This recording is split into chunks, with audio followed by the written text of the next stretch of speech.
Salut, dans cette vidéo, on va parler de communication, donc comment créer une infolette, comment envoyer un courriel et comment envoyer un texto aussi. Donc pour ce faire, on va aller dans communication. Puis ce que je veux qu'on fasse avant, encore une fois, votre rencontre initiale, ça va être d'aller créer un premier gabarit. Donc je vais appuyer sur créer. Par la suite, je peux choisir à partir de quel échantillon je veux, mais je vais juste choisir une infolettre. Puis je vais appuyer sur créer. Donc là, mon gabarit d'infolette est créé et c'est là qu'on va aller le modifier un peu. Donc, je vais pouvoir aller rajouter, téléverser une image ou même intégrer Canva pour changer le branding puis les images que je veux sur mon infolettre. Et par la suite, ben, je vais pouvoir aller changer mon texte. Donc, vraiment aller copier-coller ou écrire un texte pour la prochaine infolette ou n'importe quelle communication qu'on veut avec notre client.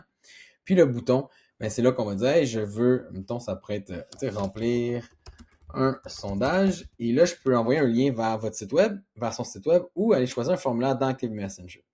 Donc, si vous avez déjà un sondage écrit, on peut l'appuyer ici. Puis c'est fun, ça va aller directement au sondage quand on va appuyer dans l'infolettre. Donc, travaillez un peu avec ça, pas besoin d'être parfait, mais une fois que c'est fait, ça serait intéressant de pouvoir se l'envoyer.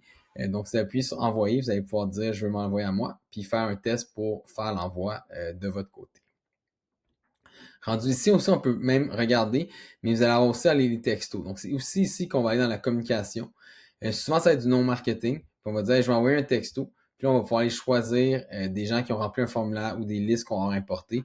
Encore une fois, ça va se meubler lorsque vous allez avoir des formulaires actifs, puis lorsque vous allez avoir importé des données de votre autre système.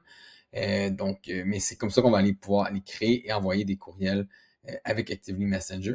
Puis une fois que vous avez choisi une personne, ben, vous allez pouvoir soit l'envoyer ou même le planifier dans le futur, si jamais c'est une infolette qu'on va envoyer dans 4 jours, par exemple ici. Donc, allez créer un premier gabarit de courriel, faites des tests pour vos envois, puis je vous souhaite une belle configuration avec la personne ressource qui sera là pour vous aider. Donc, merci d'avoir écouté. Salut!